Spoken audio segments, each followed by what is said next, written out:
kalau ingin membentuk sebuah tim yang kuat harus digodok dari kompetisinya dulu. Bagaimana bisa kita membentuk sebuah karakter tim kalau kita tidak memiliki sebuah kompetisi yang bagus gitu.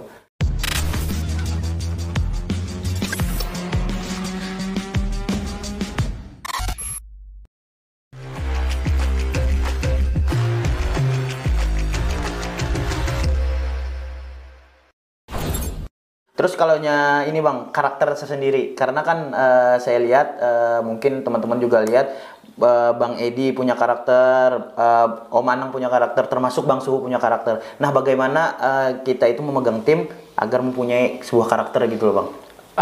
Setiap tim futsal yang saya pegang, saya tidak menginginkan pemain saya cengeng ya, bengek, nggak mau. Dia jatuh harus bangun, apapun kondisinya gitu. Jatuh harus bangun, kecuali dia benar-benar sakit gitu. Saya menginginkan semua pemain saya duel 1 lawan 1 harus menang.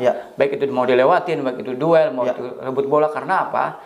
Di futsal, kalau misalkan dilewatin 1, itu akan terjadi timpang 2 lawan 3, 2 lawan 1. Jadi pada saat duel 1 lawan 1 kita menerapkan high pressing, itu semua pemain wajib menang. Jadi karakter saya sebagai pelatih futsal, saya pengennya semua pemain saya itu fight, Spartan gitu, bertarung.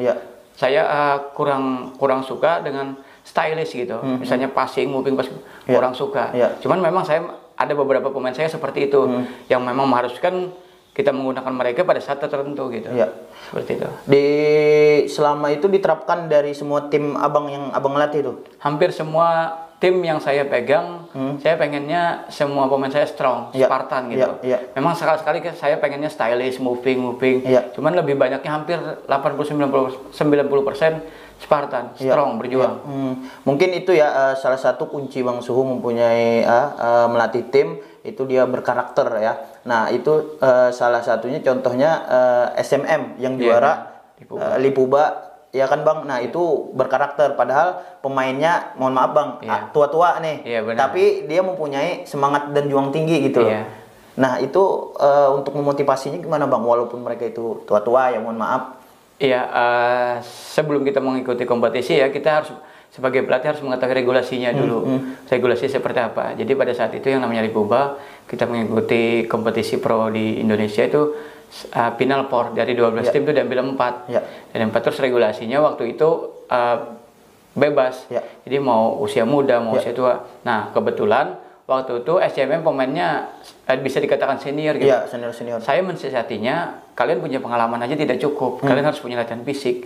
Jadi waktu itu kita minimal latihan 3 kali seminggu. Baik itu latihan strength, latihan fisik, latihan stylish gitu, latihan skill. Itu minimal 3 kali seminggu kita program. Jadi misalkan kick off pertandingan tersebut 2 bulan lagi, pelatih itu harus bisa menyusun konsepnya. Minggu pertama latihannya yang ini, minggu kedua yang itu. Jadi mendekati hari hanya misalkan kita uji coba dari tim terlemah, sedang, terkuat, mau mendekati hari halanya lagi baru yang terlemah. Jadi kita harus menyesuaikan. Nah, terus dari pekan ke pekan kita harus menyesuaikan lawan itu tipenya sama dengan kita Spartan. Kita harus gimana menggalinya nanti. Jadi kita cari uji coba dengan lawan yang hampir sama. Seperti itu. Nah itu kan sebuah perjalanan, kalau kalian tahu itu di YouTube ada juga ya Bang, final Lipuba itu. Tahun 2014. Ya, saya masih di Subaru kalau nggak salah itu, belum bergabung sama SMM. Nah Bang, dari kacamata Abang sendiri nih, ngelihat perputsalan kita khususnya di Banjarmasin nih, gimana nih Bang? Apakah sudah bisa bersaing di nasional atau masih perlu banyak diperbaiki? Kalau untuk futsal kita Banjarmasin ya saat ini memang ada beberapa EO yang sudah mau bergerak gitu, membangun futsal kita Banjarmasin. Hanya saja menurut saya mereka itu harus didukung oleh pihak-pihak terkait gitu. Misalkan AFD futsal gitu, AFD kota gitu. Mereka harus terjun juga, harus melihat oh ini loh, ini membantu kita. Mereka itu harus kita fasilitasi gitu. Minimal dengan kehadiran para pengurus, bibit-bibit unggul itu kelihatan. Jadi pengurus itu tidak hanya sekedar menugaskan, kamu pelatihnya, kamu ditugaskan buat ikut kejuaraan ini, enggak. Jadi pengurus juga ikut. Oh di sini loh kekurangannya. Oh kompetisi ini harusnya dikelola seperti ini, lapangan seperti ini, wasitnya harusnya seperti ini. Jadi saya harapkan dengan berkembangnya futsal kita di Banjarmasin saat ini, para pengurus juga terjun langsung ke lapangan melihat pertandingan. Jadi tidak hanya sekadar pelatih yang melihat perkembangannya, jadi juga pengurus. Jadi pengurus itu nanti mungkin akan muncul ide-ide, mungkin duduk satu meja, ngobrol dengan para pelatih gimana nih biar kita bersaing dengan daerah Jawa, daerah yang lain gitu. Soalnya kalau kita hanya sekedar mengharapkan tarkam-tarkam seperti itu, seperti apa sih kemampuan futsal kita kalau tidak reguler gitu? Iya, betul. Hanya setengah bulan selesai pertandingan. Nanti istirahat 2 bulan. Bagaimana kalau misalkan pengurus ini duduk satu meja dengan para pengurus, dengan para pelatih duduk, kita bentuk kompetisi futsal ini nih. Tujuannya apa? Untuk prapon, untuk pon nantinya. Kalau misalkan pengurus kita bisa mau turun tangan, saya yakin kita bisa berkembang. Karena apa? Banjarmasin itu menurut saya skill-skillnya dan bakat-bakat dari kemampuan futsalnya sangat bagus, bisa bersaing. Soalnya kita sudah membuktikan ada Rian yang bisa jadi pemain nasional, ada Hafiz, Jumadin, ada Edo, Irwan yang sempat lebih duluan, ada Saifullah yang masuk timnas. Nah, itu sudah merupakan bukti. Kalau misalkan memang bicara dana, mengadakan sebuah kompetisi bicara dana, carilah sponsor gitu. Kalau memang itu sponsor nggak cukup, kita bebankan sedikit ke peserta nggak jadi masalah. Karena banyak para pengusaha yang senang dengan futsal. Jadi saya harapkan sejak saat ini para pengurus futsal itu harus turun tangan. Adain dong kompetisi, kelola dong kompetisi, biar kita bisa minimalnya senyum lah di 4-5 tahun akan datang. Gitu. Kita tidak berharap kerangka tim nasional futsal nanti dari Banjarmasin 4-5 enggak. Kita berharap minimal Banjarmasin itu menjadi contoh kompetisi yang elit gitu. Seperti itu. Dipandang lah bagi orang. Karena tetangga Bang Pontianak aja udah mulai merangkak kan, dia sudah mulai berkembang futsalnya. Kenapa kita tidak? Seandainya pun misalkan digabung ya Bang, pemain-pemain itu mungkin kita bisa lebih berkembang lagi di nasional karena rata-rata yang banyak bermain di Liga Pro ya kan. Nah itu sedikit masukan dari Bang Suhu, semoga para manajemen di luar sana, bos-bos di luar sana ya Bang mendengar lah dalam artian. Nah untuk ini Bang, di luar sekarang secara nasional Bang, tanggapan Abang nih, kan viral nih Ricardinho, apa Bang efek dari kehadiran Ricardinho di Liga Futsal Indonesia? Oke, menurut saya dengan kehadiran Ricardinho di Pendekar United itu akan membuka mata para pemain futsal dunia ya untuk memandang Indonesia. Loh, kenapa seorang Ricardinho mau ke sana? Berarti ada hal yang menarik dong di Indonesia, di Liga Futsal kita. Jadi dengan kehadiran Ronaldinho itu sangat memberikan efek positif bagi kita, dan kita berharap sebagai insan futsal Banjarmasin, para pemain-pemain futsal di luar sana juga bisa bergabung di tim-tim futsal pro lainnya. Dan para pemilik tim pro yang lainnya juga bisa mendatangkan pemain-pemain yang lain. Kita berharap seperti itu. Jadi minimal efek ke daerah, pemain-pemain di daerah seperti kita Banjarmasin bisa melihat, oh ini pemain-pemain dunia bisa bergabung di Indonesia. Suatu saat saya ingin berada di samping mereka, bersaing, bermain bersama. Mudah-mudahan efeknya seperti itu. Itu teman-teman. Terakhir Bang, harapan untuk pemain muda yang pengen meneruskan kayak Rian, Saifullah yang timnas itu, bagi Abang sendiri nih, untuk pemain muda yang lagi latihan, lagi apa ini, apa Bang masukan Abang biar mereka bisa sampai ke nasional lah?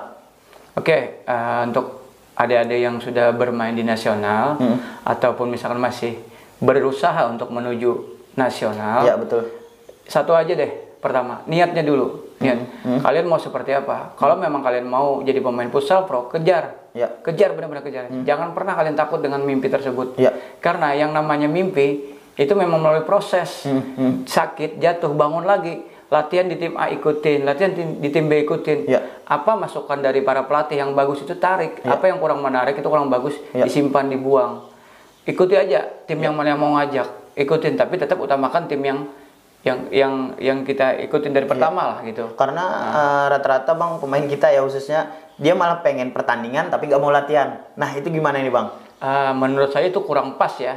Kalau misalkan ada pemain yang hanya ikut pertandingan, karena pertandingan itu di konsepnya di pertandingan, di konsepnya di latihan. Apa yang ingin kita gambarkan di pertandingan itu harus kita keluarkan dulu di latihan.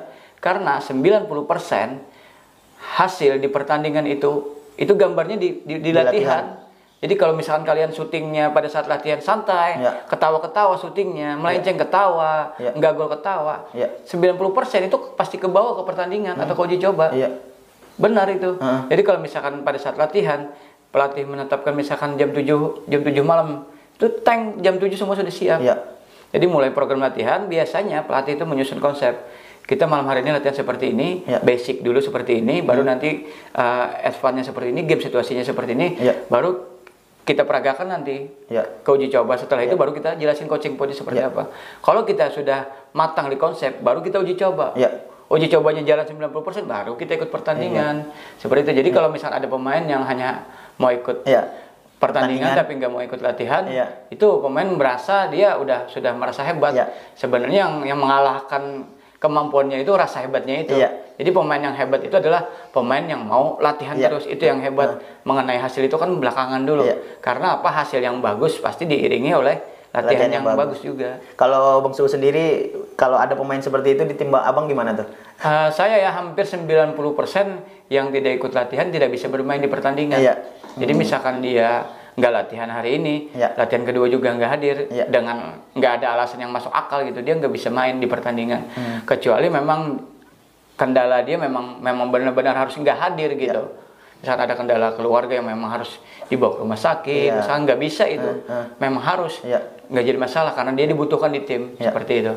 Nah untuk pemain muda ya, khususnya itu kita harus melalui proses ya Bang. Benar. Nggak ada yang pemain itu langsung jadi, mie instan aja pun dibuat ya kan Bang. Betul. Nggak ada yang langsung jadi, nggak ada. Nah udah, terima kasih Bang, itu aja yang bisa mungkin saya pertanyakan.